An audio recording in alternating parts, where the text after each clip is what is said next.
picture and paint you blue. Hello there, good evening to you all, and a huge welcome to the channel. The addiction tonight is testing an age-old myth in WoW. So go grab a coffee and please get comfy and let's get started. Everyone who plays World of Warcraft basically knows how looting works within the game. Simply killing any form of targetable creature or mob generally will produce some form of loot, from gold and grey trash items, to gear, recipes and so on. Some players may not be aware that any item that can drop and be obtained from any mob or boss in-game has a drop rate percentage linked to them, that is solely controlled by the one and only RNG. As well as Blizzard of course. And in most cases in-game, the rarer the item, the lower the drop rate will tend to be, and can take some time to farm for, from days to weeks, to even years. When farming raids and dungeons for loot to make gold with.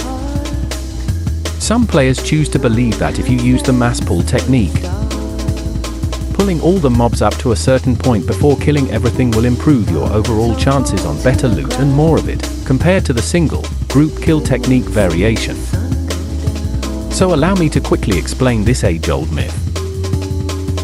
Let's meet our test subject for this example. This mob has a small loot table of only 5 items, 4 of which are trash grey items, but the 5th is a rare staff you want really badly to sell for gold or to simply add to your collection. To keep this explanation easy to understand, this will be the loot table for this small demonstration. The weapon you are after has an extremely low drop rate compared to the other items within this loot table, sitting at 5%. The basic understanding is that if you was to kill this particular mob one at a time, you only have 5% chance on that weapon dropping. A 95% chance to get anything else of this loot table after each kill.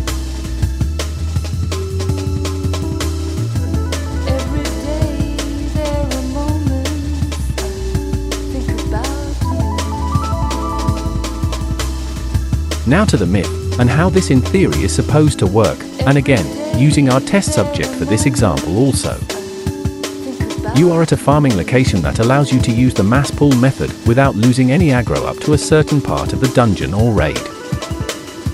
All the trash mob within are exactly the same, they share the same loot table as before. The only difference is this time, however, there are now 100 of them. Using the mass pull technique within the farming location, you group up all 100 mobs before killing any of them in the hopes that the weapon you really want drops. Every single individual mob still has exactly the same drop rate percentage for that weapon, which is still at 5% drop chance and 95% to drop any of the other worthless items on the loot table. The massive difference here is there are now 100 mobs you can kill all at the same time, which means you now have 100 attempts at that flat 5% drop rate on the weapon you so badly want. So 100 attempts should be a lot better than single target group kills, which only has lower chances on that drop rate due to there being less mobs to kill. So this is the myth and its breakdown on the theory, and hopefully you now understand if you was not aware of this already. On screen now is just a quick visual recap on this, so please pause if needed. So as I stated at the start of the video, let's actually put this myth and theory to the test. Let's see if using either technique for farming has any impact on overall loot drops gained and potential gold to be made from both. I have been running tests on this theory the past week now, and at different farming locations I am able to use both farming techniques. From the good old faithful Firelands with all its loot drops and reagents, to the complete opposite and using the Heart of Fear 1-minute farming route. For this video, however, I will be using Dire Maul North as my testing grounds. Dire Maul North has a set route that rarely changes, making it perfect for testing. The farm times are an average of 8 minutes per run, giving me enough time to collect fair and honest data on this myth. So allow me to jump in and get the test started as I explain further and in more detail. The testing rules and conditions will be the same for both farming techniques.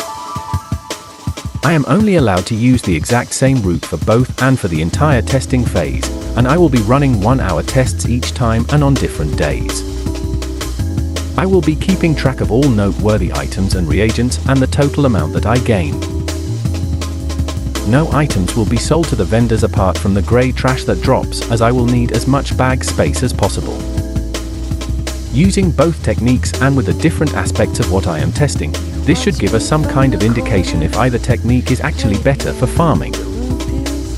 Just please do remember that there is no way to test RNG, as it's 100% random and cannot be guessed.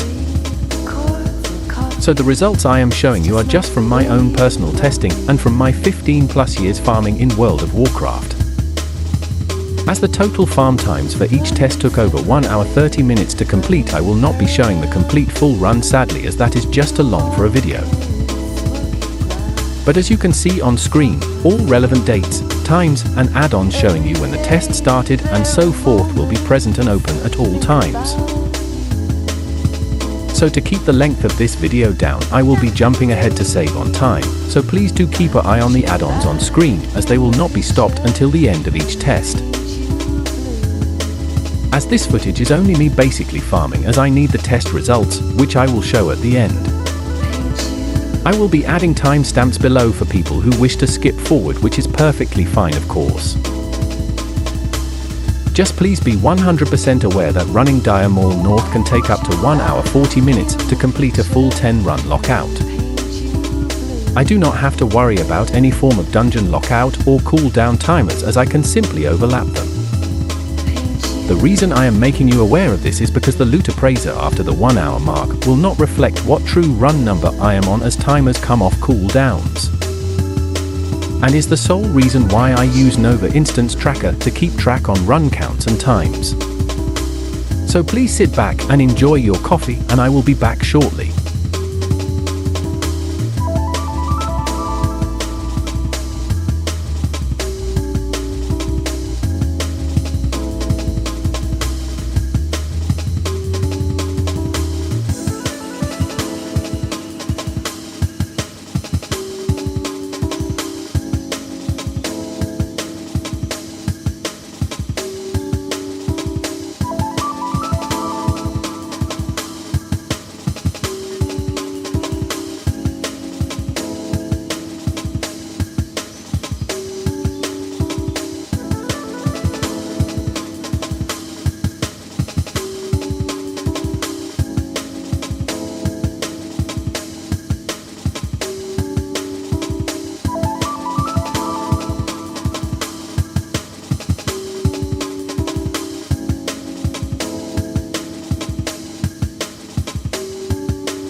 testing this myth, this theory the past couple of days now, and it has been rather interesting between the two different techniques of farming, which has thrown out some very good results.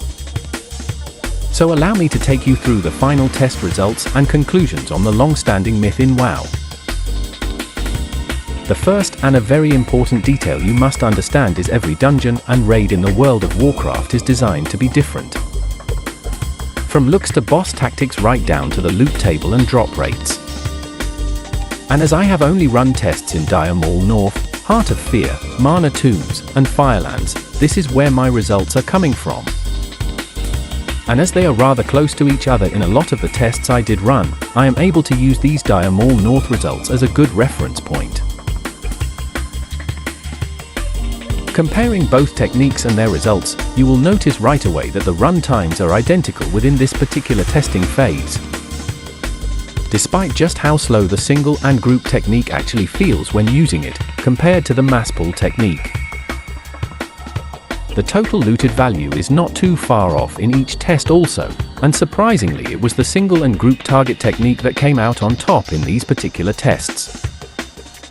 Raw gold seems to be pretty much the same, give or take a few hundred, but overall raw gold averages in tests seem to be very similar. Both noteworthy and looted items are very surprising as there is not much difference in the numbers here also. Despite using two different techniques for farming and testing this myth and theory out and dealing with RNG. I can honestly say, just from going of recorded numbers, there is hardly any difference at all between the two different techniques. So allow me to show you what I did actually get while testing. The results you see on screen now are from the two most recent 10-run lockout test I did and what I just showed you. There is a massive difference between the mass pull and single and group techniques when farming for Thimble Jack caches within Dire Maul North. Hands down and by far the best method to use here is my mass pull route I have covered in other videos. When using the single and group kill method, you are only able to carry one key at a time, and any other keys you did not get picked up should get sent to your mailbox. Which this is true to some point. Not every key that drops that you cannot pick up can get lost in the mail, as in, you will never get it and it's just vanished period. So using my mass pull route here instead will eliminate any losses of keys full stop, and you seem to pick up more lock boxes this way also, so when it comes down to farming Thimble Jack caches, then please just use the mass pull route for the best results.